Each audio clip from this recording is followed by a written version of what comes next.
My sister took my 7-year-old daughter's visual aid glasses, crushed them under her foot to teach her respect. Then she forced my visually impaired child to re-clean the same kitchen over and over while everyone watched. I didn't shout. I took action. 9 hours later, their lives started to unravel. It was supposed to be normal. That's always how it starts, isn't it? A plan that looks harmless on paper. A family visit. A holiday weekend. A quick drop-off so I can work my shift without juggling childcare like a circus act. I'm a doctor. I'm used to emergencies. I'm used to blood, bile, and the kind of screaming you can't fix with Tylenol. What I'm not used to is walking into a living room full of my own relatives and feeling, instantly, like I just stepped into a room where something died. Not literally, not yet, but something. I pulled into my parents' driveway with that particular kind of exhaustion that feels like it's living in your bones. My coffee had worn off 3 hours ago. The only thing keeping me upright was the thought of getting my daughter Grace home, getting her into pajamas, and letting my brain shut down like an old laptop. I opened the front door expecting noise and chaos. The normal grandma's house soundtrack. Cartoons blaring, kids running, someone yelling about juice. Instead, the house felt staged, like the air had been wiped down. Mom was at the counter, stacking plates. Dad was in his chair like he'd been glued there. My sister Lauren was on the couch with her phone in hand, looking relaxed in a way that felt performative. And Grace? Grace was sitting on the rug, tiny and still, hands in her lap like she was waiting for a verdict. She didn't look up when I walked in. That hit me first. My kid is not dramatic. She doesn't perform emotions. She doesn't throw tantrums. When she's upset, she goes quiet. She turns inward. And right now she looked folded, small, tense, like she was trying to take up less space. Then I saw her hands, not mangled, not bleeding, just wrong. Red around the knuckles, a little bruised in a way that made my stomach tighten. The kind of bruising you get when you scrub something too long, too hard, with a child's soft skin. She also wasn't wearing her glasses. Grace wears visual aid glasses. She's worn them long enough that putting them on is as automatic as breathing. Without them, she squints and gets headaches. With them, she's just Grace. Book-obsessed, quietly funny, always watching the world like it's a puzzle she's trying to solve. So when I saw her face bare, eyes slightly unfocused, I stopped in the doorway. "Hey, baby," I said, keeping my voice casual, like nothing in my chest had just shifted. "Where are your glasses?" Grace flinched. Not a dramatic jump, just a tiny inward twitch, like my question was a tripwire. Lauren answered before Grace could. She dropped them. Her tone was smooth. Too smooth. The way you speak when you've rehearsed something and you're waiting to see if anyone challenges you. I took a step closer. "Dropped them where?" Lauren shrugged, eyes still on her screen. "Somewhere. Earlier." Mom didn't look up from her plates. "It's not a big deal, Erin." That was the second hit. When your child is 7 and something is not a big deal to the adults, it usually means it should be. I crouched in front of Grace. "Sweetheart, where are they?" Grace stared at the carpet. "I dropped them," she whispered. Her voice sounded like she was reading off cue cards. Lauren let out a short laugh. "She's been pushing boundaries today." I looked up. "What kind of boundaries?" Lauren finally raised her eyes from her phone. "Oh, you know, touching things she shouldn't. Not listening. Acting entitled." Mom slid a plate into the sink a little harder than necessary. "Kids need to learn." Dad turned a page in his newspaper like he was trying to disappear into it. Grace's shoulders stayed hunched. She kept her hands tucked tight in her lap, like she didn't trust them. Across the room, Lucas, Lauren's son, made an exaggerated squinting face and whispered something to Chloe and Madison, his two sisters. They giggled. Not loud enough to get in trouble. Just loud enough for Grace to hear. That's the kind of cruelty that always lands. Not a punch, not a scream. A quiet laugh that says, "We can do this right in front of you." I held my expression steady. I've learned how to do that in exam rooms and trauma bays. When you panic, people panic harder, so you don't. You become calm like it's a weapon. "Okay," I said. "Can I see them?" Lauren stood up, walked over to the side table, and picked up a little pile of something. She dropped it into my hand like she was giving me a receipt. Grace's broken glasses. The frame was bent. One lens had a crack that ran like lightning through the plastic. The hinge was twisted in a way that didn't look like gravity did it. Mom glanced at them and shrugged. "We'll figure it out." The cousins made another whispery noise. Grace didn't look up. I swallowed whatever was rising in my throat. "We're leaving." Mom finally looked at me. "Aaron, I'm leaving," I repeated, still calm. Lauren lifted her chin. "Don't be dramatic." I didn't respond. I took Grace's backpack with my free hand and held out the other. Grace stood slowly, like she was afraid movement would be punished. Her hand slid into mine. Cold fingers. Stiff. We walked out. In the car, Grace stared out the window and said nothing. I didn't push. Not yet. I got us home, took her inside, and immediately pulled out the backup pair of glasses from her drawer. Because of course she has a backup pair. I'm not a monster. I'm a single mom with a child who needs to see. We have backups for everything. I have backups for my backups. I have backups for my faith in humanity, and even those are running low. Grace put them on, and her shoulders dropped a fraction, like her brain could finally stop straining. Physically, she was safer. Emotionally, she looked like she was still sitting on that rug, listening to her cousins laugh. I checked her hands in the kitchen light. The redness around her knuckles was clearer now. There were faint bruises, too. Nothing huge, but enough to make me want to drive back over there and rearrange the furniture with my bare hands. "Did you fall?" I asked softly. Grace shook her head. "Did you hurt your hands doing something?" Her eyes flicked up to mine, then away. "No." Cue cards again. I didn't press. I made dinner, mac and cheese, because I wasn't emotionally stable enough for vegetables. Grace barely ate. Later, after her bath, after pajamas, after I brushed her hair and pretended like my heart wasn't running laps inside my ribs, I sat on the edge of her bed. "Hey," I said, "can you tell me what happened today? The real version." Grace's mouth tightened. She stared at the blanket like it might give her instructions. I kept my voice light. "You're not in trouble.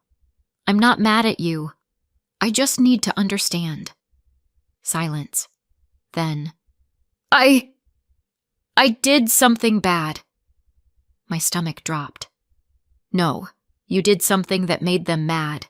That doesn't mean you did something bad." Grace swallowed. Her voice came out in fragments, like she was stepping around landmines. "I thought Aunt Lauren was watching a video. On her phone." "Okay." So I looked. Just for a second.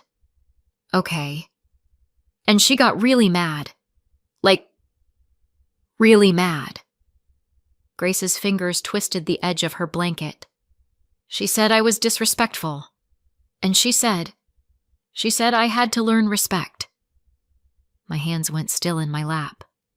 And then she took my glasses. I didn't speak. I didn't breathe. "She threw them down," Grace whispered. "And she stepped on them. Like hard." Grace's voice cracked. "I told her I couldn't see. She said I should have thought about that." My brain tried to stay calm. My body tried to become fire. Grace kept going, quieter. Then she made me clean the kitchen. And I did, but she said it wasn't good enough. So I had to do it again. My eyes flicked to her hands. Again and again, Grace said. My hands hurt. And Lucas and Chloe and Madison were laughing and... Grandma watched. And Grandpa? I asked. Grace shrugged, tiny. He was there. The kind of answer that means he didn't stop it. Grace's voice turned smaller. I tried to be good. I tried really hard. I felt something inside me crack and stay cracked. Grace blinked rapidly. Mom, am I bad? I leaned forward and held her face gently between my hands. No! But, no, I repeated. You are not bad. What happened to you was bad. That's not the same thing. She started crying then, quietly, like she didn't want to get in trouble for taking up space. I held her until her breathing slowed. When she finally drifted toward sleep, I reached for my phone and opened the camera roll. I photographed the broken glasses from every angle. Then I sat in the dark kitchen, staring at the crushed frame like it was a crime scene. I didn't shout. I didn't call Lauren back. Not yet. I took a deep breath, the kind you take before you walk into an operating room. And I started making plans, because 9 hours after I found out what they did to my child, their lives started to unravel. People don't wake up one morning and decide to become cruel. They practice. They sharpen it like a skill. They wrap it in polite words. They teach it to their kids like it's manners. In my house growing up, Mom called it strict. Strict meant if you spilled milk, you got a lecture long enough to qualify as a college course. Strict meant if you spoke with attitude, you learned what fear tasted like. Dad didn't hit. Dad didn't yell. Dad perfected the art of being physically present while spiritually checked out. He sat in his chair, sighed when Mom got loud, and acted like silence was neutrality instead of consent. Lauren figured out early how to survive in that ecosystem. Smile at the right moments. Say, yes, ma'am. Become the good kid. And once she did, the lightning stopped hitting her. It hit me instead. That's how families like this work. They don't change. They just pick a target. By the time I was a teenager, I could read footsteps like weather. Fast steps meant rage. Slow steps meant lectures. Silence meant something worse was coming. Lauren learned to use it. If she broke something, she'd cry first. If she got caught, she'd gasp like she'd been betrayed. Mom would swoop in, comfort her, then turn toward me like I'd committed a felony. I don't know when exactly I stopped expecting fairness. It wasn't a dramatic moment. It was more like erosion. One tiny injustice at a time until you just accept the shape of your life. I became a doctor because it was the first place rules made sense. In medicine, there are still unfair things. People get sick for no reason. Children suffer. Bad things happen to good families. But at least the rules are real. Cause and effect exist. If you treat pneumonia, the lungs improve. If you stitch a cut, the bleeding stops. At home, cause and effect were negotiable. I kept contact with my parents because that's what you do when you've been trained to feel guilty for breathing. And because when Grace was born, I looked at her and felt something I'd never felt as a kid. Protective love. The kind that makes you want to build her a world where she's safe. So I tried. I tried to give her grandparents, cousins, an aunt. I told myself it would be different with her. It wasn't. It was subtler at first. Little things. Lauren's kids, Lucas, Chloe, and Madison, were treated like the main characters. They got the first slice of cake, the biggest gifts, the loudest praise. Grace got smiles that felt like charity. Sometimes Lauren would say things like, "Grace is so sensitive," and Mom would laugh like that was a personality flaw instead of a warning sign. Sometimes Lucas would mock her quietly, and Chloe and Madison would giggle, and the adults would pretend they didn't hear. Sometimes I'd catch Grace watching them, shoulders slightly hunched, like she was trying to figure out what rule she'd missed. And the worst part? Sometimes I told myself it was normal sibling cousin stuff, because denial is cheaper than truth. I also helped them financially, not because I'm some saint, but because it was a way to buy peace. Mom and Dad had expenses. Lauren had gaps. There were fees, activities, little emergencies that somehow always landed in my lap. I covered things here and there, a bill, a camp fee, a uniform, we're short this month. Some of that occasional help went toward Lauren's kids, activities, fees, little gaps I filled, while Grace still got treated like she should be grateful just to be included. It was the family version of rent, pay to stay tolerated. And then there was Raymond Whitman, Uncle Ray. Technically, he was my uncle, maybe great-uncle, depending on how you count family trees. To Grace, he was just Uncle Ray, because he was the only one who made her feel like she wasn't taking up too much space. He remembered her birthday. He asked about her books. He spoke to her like she was a person, not a small inconvenience. When he died recently, I grieved hard. Not loudly, not theatrically, just the quiet grief of realizing the one decent adult in your extended family is gone. After Ray's death, family gatherings felt tense in a way I couldn't name. Not because anyone said anything, because people stopped making eye contact, because conversations ended when I walked into rooms, because something had shifted under the surface and nobody was going to tell me what it was. I told myself it was grief, stress, everyone coping differently. I told myself a lot of things, and then Lauren crushed my daughter's glasses under her foot and called it respect. And suddenly, my brain stopped accepting lies as comfort. I didn't wake up the next morning angry. I woke up cold. There's a difference. Anger is loud. It wants to fight. It wants to be seen. Cold is quiet. It wants to finish things. Grace was sitting at the kitchen table in her backup glasses, tracing circles on her placemat like she was trying to erase herself. She looked up when I walked in, and her eyes did that thing children do when they're waiting for punishment they don't deserve. "Hey," I said, keeping my voice steady. "You're not in trouble. Okay?" She nodded, but her shoulders stayed tight. I made coffee, opened my laptop, and logged into my bank account. I didn't do it dramatically. I didn't slam keys or mutter revenge speeches. I simply stopped paying. One by one, I canceled everything. The recurring help, the little transfers, the automatic payments that had become background noise in my life, the support I'd been providing to Mom and Dad, the occasional coverage for Lauren, the fees that weren't my responsibility but had been my reality. Cancel, cancel, cancel. Each click felt like taking my own oxygen back. Then I wrote one message. 1. Family group chat. No caps, no paragraphs of emotion. Just facts.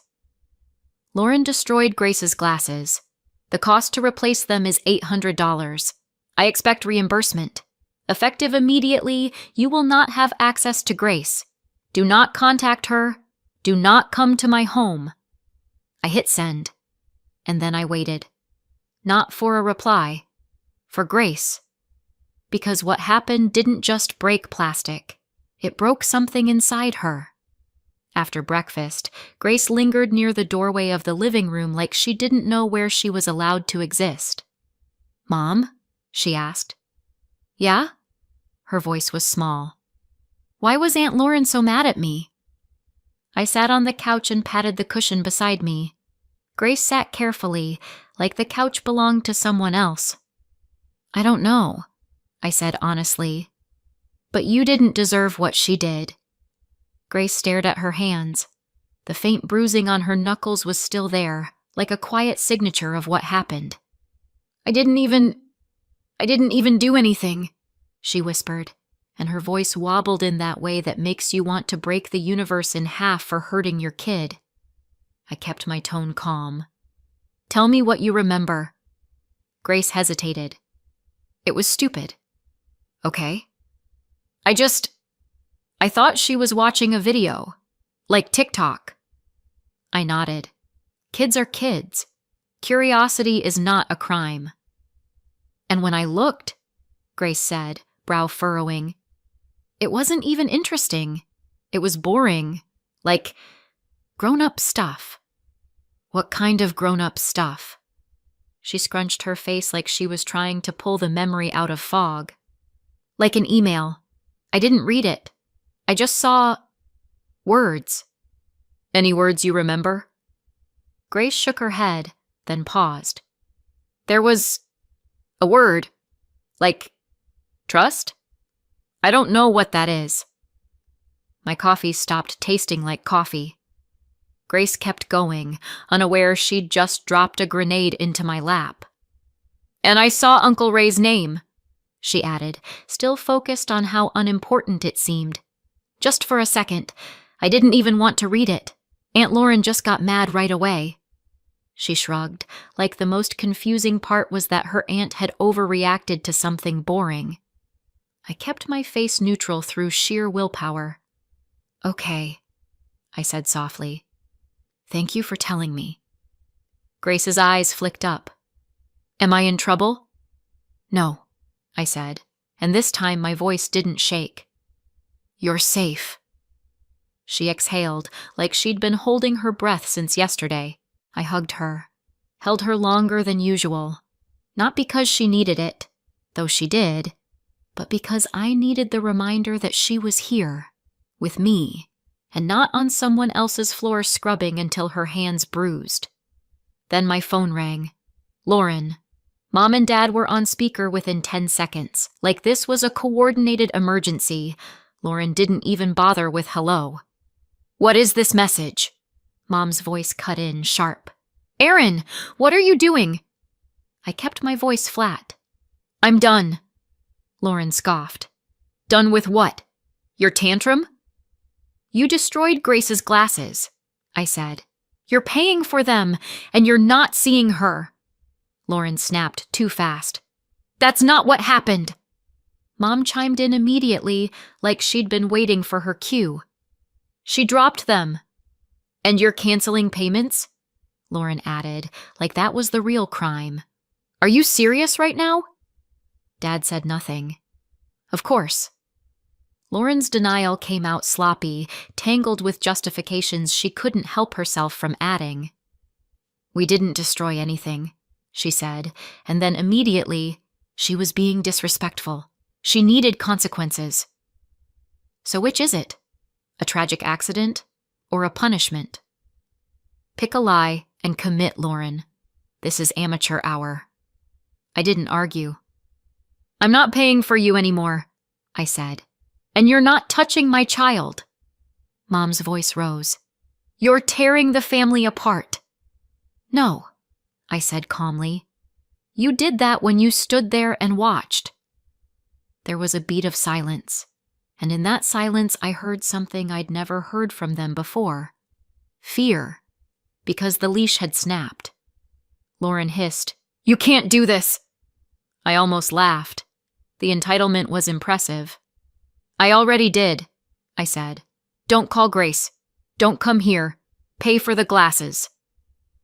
And then I ended the call, not because I'd won an argument, because I wasn't having one. Grace peeked around the corner. Was that Aunt Lauren? I forced my voice gentle again. Yeah. Grace's eyes filled. Is she mad? Let her be mad, I said. That's not your job to fix. That night, after Grace fell asleep, I sat at my laptop again. Not my bank account this time. I searched. Raymond Whitman. Obituary. Law firm. Probate. The kind of boring grown-up words Grace had dismissed as nothing. And for the first time, the question in my head wasn't why did she do this? It was, What were they hiding that made her do this? The lawyer's office smelled like coffee that had given up on life. Michael Harris was calm in the way only people who deal with paperwork disasters can be. He had the kind of face that suggested he'd seen families implode over less than a toaster. I told him the short version, the useful version, Grace's glasses, the crushing, the forced cleaning, the respect fixation, the phone, the word trust. Raymond Whitman's name on an email. Michael didn't flinch. He just nodded slowly, like a man checking boxes in his head. "You want to know if there was a trust," he said. "I want to know why my sister reacted like my 7-year-old committed espionage," I replied. Michael's mouth twitched, almost a smile. "Fair." He asked for names, dates, relationship lines. Mom and Dad's names too, because legal documents don't care that I call them Mom and Dad. He didn't promise miracles. He promised process. And then, because life likes to punch you in patterns, we fast forward. Not because nothing happened. Because it was mostly emails, calls, and waiting. The kind of waiting that makes your skin itch. When Michael called me back, his voice had changed. Not panicked. Not dramatic. Just heavier. "There is a trust," he said. My stomach dropped anyway. "Tied to Raymond Whitman," he continued. "Your daughter is listed as a beneficiary."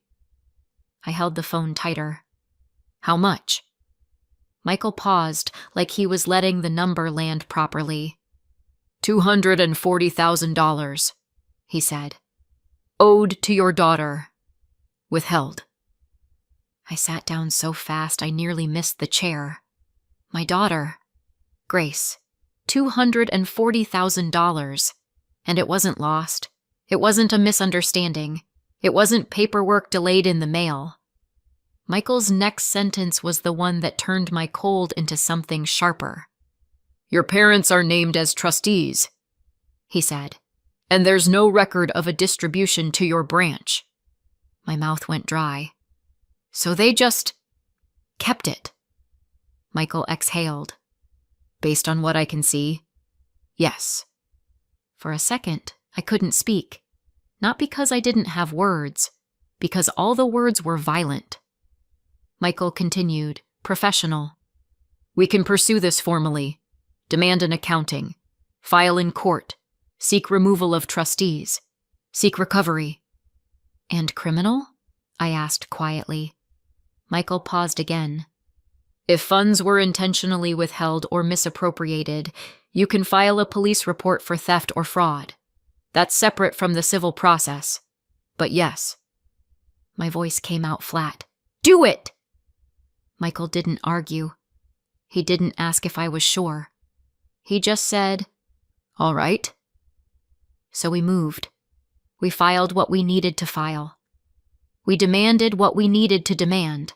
We put everything in writing so nobody could misremember later. And yes, I went to the police. Not for the glasses, not for the kitchen, for the theft. For the fact that adults who called themselves my family had looked at my daughter's future and decided it belonged to someone else. The report itself was the most surreal part. Sitting in a chair under fluorescent lights, explaining that my parents had withheld $240,000 owed to my child. The officer's eyebrows climbed higher with every sentence. "Your parents were trustees?" he repeated. "Yes." "And you only found out because my 7-year-old glanced at my sister's phone," I said. And my sister responded by crushing her glasses under her foot. He stared at me for a beat. Then he said slowly, "Okay." That was it. No grand speech. Just the quiet click of a pen and the sound of consequences becoming real. Once the official notices went out, the silence broke. Not with calls, with a knock at my door. I looked through the peephole and saw Mom holding a plate. "Cookies, because nothing says please don't involve the legal system like baked goods." Dad was behind her, looking like he wanted to be anywhere else. Lauren stood off to the side, arms crossed, wearing a smile so tight it could have cut glass. I opened the door but didn't invite them in. Mom's voice was sweet. Too sweet. "Erin, honey, we just want to talk." Lauren lifted the cookie plate slightly, as if sugar could rewrite history. I looked at the cookies. "Interesting timing." Mom blinked innocently. "We don't know what you mean." I did smile then. I couldn't help it. Dry humor is sometimes the only thing holding me upright. "Sure," I said. "Just like you don't know what happened to Grace's glasses." Mom's sweetness flickered. Lauren stepped forward. "This is ridiculous. You're blowing everything up over nothing." "Over nothing," I repeated. $240,000 is nothing now?" Dad finally spoke quietly. "Erin." I held up a hand. "Talk to Michael Harris." Mom's face tightened. "We're family." "I noticed," I said. "That's the problem." Lauren's smile cracked. "You don't understand what you're doing." "Oh, I understand," I said. "For the first time in my life, I understand perfectly." Mom's voice got sharper. "You're humiliating us." "That's funny," I said, "because Grace's hands were bruised from scrubbing while you watched." Lauren snapped, loud now. "She shouldn't have looked at my phone." And there it was. Not a denial. A justification. A confession wearing manners. Mom hissed, "Lauren, stop!" But Lauren was already spiraling because guilt makes people stupid. "She was disrespectful," Lauren spat. "She needed to learn. And now you're trying to steal from our kids." I laughed once, short and cold. "From your kids." Mom stepped forward, eyes flashing. "Do you have any idea how unfair this is?" I tilted my head. "Tell me." Mom's mouth tightened, and then she said it. The thing they'd been choking on since Raymond Whitman died. "It's unfair," she snapped, "that Grace would get so much more than the other grandchildren." Lauren jumped in like she'd been waiting for permission. "She's an only child. She gets everything. Meanwhile, my kids—" "And there it is," I said softly. "The motive. The reason. They weren't protecting Grace. They were protecting their own math." Mom's face went pale as she realized what she'd admitted. Dad looked down at the porch like it might swallow him. Lauren glared at me. "You're really doing this?" "Yes," I said. "I am." I stepped back. "Talk to Michael." Mom's voice rose, desperate now. "Erin, don't do this." I looked at her, really looked, and felt something quiet settle inside me. "You did this," I said, "when you decided my daughter's future belonged to someone else." Then I shut the door. Not dramatically, just finished. Time passed the way it does when lawyers get involved, in documents, deadlines, and the occasional email that makes your heart punch your ribs. Grace stayed in her backup glasses while we replaced the destroyed pair. Her hands healed. The bruising faded. The quiet apology reflex took longer, but it did fade. The trust matter resolved. Grace's $240,000 was recovered and secured properly, with safeguards that didn't involve my parents' signatures. Mom and Dad were removed as trustees, because trustee is a job title, not a birthright. Criminal charges landed too. No prison, this wasn't a movie, but enough to sting in all the right places. Probation, fines, and community service. The kind of community service that comes with a fluorescent vest and people you know walking past pretending not to stare. And yes, the wider family found out. Secrets don't survive court filings. Invitations dried up. Phone calls slowed. The people who'd once nodded along to respect and discipline suddenly got busy. Funny how morality shows up once there's paperwork. Lauren's life shrank. Mom's social circle did that quiet, evaporating thing. Dad stayed quiet, as always. Silence isn't innocence, but it is consistent. As for us, we stayed no contact. Grace stopped apologizing every time she took up space. One night, months later, she asked me, "Mom, are we okay now?" I thought about the bruised hands, the crushed glasses, the cookies on the porch, the word trust that changed everything. And I said, honestly, yeah, we're okay. Because peace isn't the absence of noise. Sometimes it's the sound of a door closing and staying closed. So what do you think? Did I go too far or not far enough? Let me know in the comments. And if you want more stories like this, subscribe.